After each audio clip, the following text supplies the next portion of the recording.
Bom, a gente já está falando desde o início do programa, né? 70% do corpo humano são compostos por água. Parte desse líquido é eliminado naturalmente pela respiração, suor, urina, né? Por isso, os médicos alertam para a importância de repor a água perdida, que garante, entre outras coisas, o bom funcionamento do cérebro e dos músculos. Mas ainda existem muitos mitos e verdades em torno do assunto, né? Por isso que a gente convidou aqui a médica endocrinologista do Hospital Moinhos de Vento, Jocely Vieira da Costa, para esclarecer algumas dúvidas que a gente tem. Tudo bem? Boa noite. Boa noite. Seja bem-vinda. Obrigada. Essa história, para começar, né? Porque a gente nunca quer acreditar, porque é difícil. É verdade que a gente tem que tomar 2 litros de água por dia? Bom, isso depende, na verdade, do tamanho da pessoa, né? Não é a mesma coisa uma pessoa que tem 1,5 m e uma pessoa que tem 2 metros.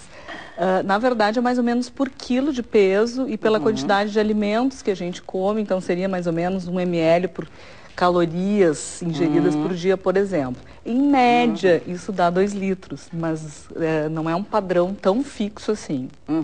E a gente consegue acostumar com isso? Porque eu vejo que as pessoas tentam muito. Essa coisa de levar a garrafinha para tudo que é lugar, né? Já deixar a garrafinha com aguinha na geladeira, só vai trocando, para ver se acostuma, né?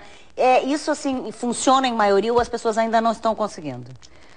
Bom, eu acho que, na verdade, a gente tem grandes problemas com educação de saúde, né? Então, acho que não é a maioria das pessoas que consome. A gente tem muitas pessoas que ainda consomem refrigerante em lugar de água, suco. Já ia chegar lá. Então, chimarrão, por exemplo, que as pessoas aqui, os gaúchos, gostam muito. Substitui água? Não. O chimarrão, assim como o café e o chás, ele contém substâncias que têm um efeito diurético. Então, na verdade, às vezes a gente pode se desidratar tomando muito, em excesso, esses componentes. Como né? seria, por exemplo, o caso de bebidas alcoólicas algumas, a cerveja, por exemplo. Sim, a cerveja também pode ter um efeito diurético. Na verdade, o que a gente tem que pensar? O corpo, como tu disseste, é 70% água, em torno de, né? Então, a gente precisa de uma quantidade de água para manter o equilíbrio dos sais minerais, os famosos sódio, potássio, magnésio, cálcio. Isso existem os líquidos, por exemplo, que estão dentro da célula e os líquidos extracelulares, entre eles o sangue, por exemplo. Então, a gente precisa manter esse equilíbrio e esse equilíbrio é mantido através de uma água que não contenha outros solutos ou outros sais. Então, esta que é a diferença quando a gente consome, na verdade, só líquidos que tenham uma densidade, como essas que eu estou falando. Mas se fala muito assim, eu já ouvi falar, né? Essa coisa, mas os 2 litros... Pois é, mas a gente tem alimentos que têm água, frutas, por exemplo. Isso conta ou não? Na verdade, conta.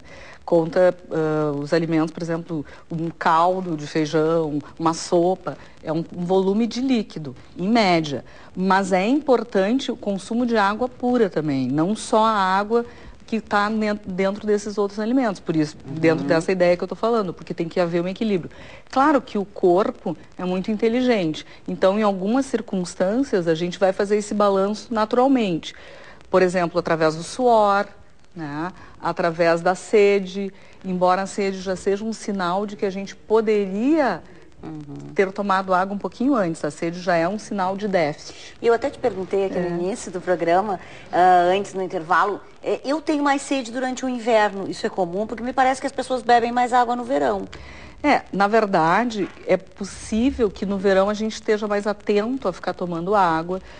A questão do inverno, por exemplo, tem os aquecimentos dentro dos locais, então tu pode acabar sentindo mais sede em função do aquecimento do local. Por exemplo, de um lugar onde tem uma lareira que resseca o ambiente, né, o ar. Muita gente não consegue gostar de jeito nenhum, né, do sabor, se é que não é para ter sabor a água, mas enfim, da água em si.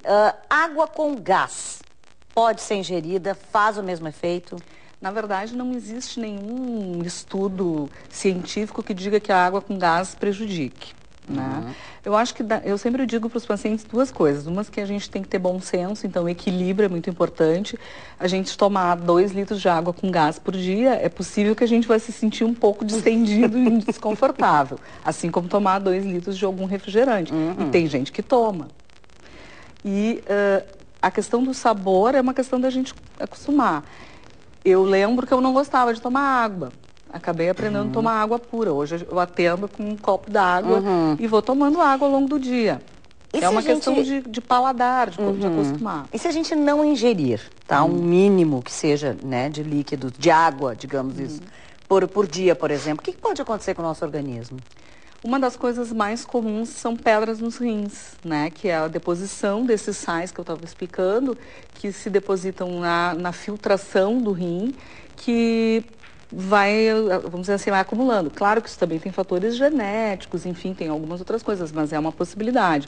Uma pele mais seca, pode alterar, por exemplo, se a pessoa tiver uma diarreia ou tiver uma febre muito alta, crianças e idosos com mais frequência se desidratam. Então a pele perde o turgor, que a gente chama, então fica uma pele ressecada, pode cair a pressão, né? Por exemplo, no verão, pessoas que já têm uma pressão mais baixa, se a pessoa não tomar água, ela desmaia. Um assunto que tem estado muito, né, agora em voga e que tem um telespectador nosso está fazendo a pergunta agora, o Everton Quevedo, sobre a questão das águas com sódio muito alto. Quer dizer, sempre a gente bebeu a água e comprou e não percebia muito isso, né? Agora começou a se perceber. E aí, o que faz de mal?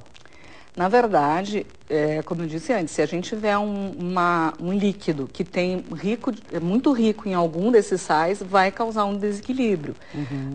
Especificamente nessa situação das águas com mais sódio, enfim, o que se viu é que existem algumas que contêm um pouco mais de sódio, outras contêm um pouco mais de magnésio, mas não chega a ser um volume por litro tão significativo. É significativo se a gente compara uma com a outra, mas no global não vai causar maiores problemas. Muito rapidamente para encerrar, líquido, água com refeição e água na hora do exercício físico, é bom ou é ruim? Água com a refeição também tem alguns mitos, assim. Na verdade, o que pode acontecer? Se a gente tomar muito líquido com a refeição, a gente dilui um pouco o suco gástrico e a digestão pode ser um pouco mais lenta, mas não necessariamente engorda, tá? Que é o que todo mundo quer saber, claro.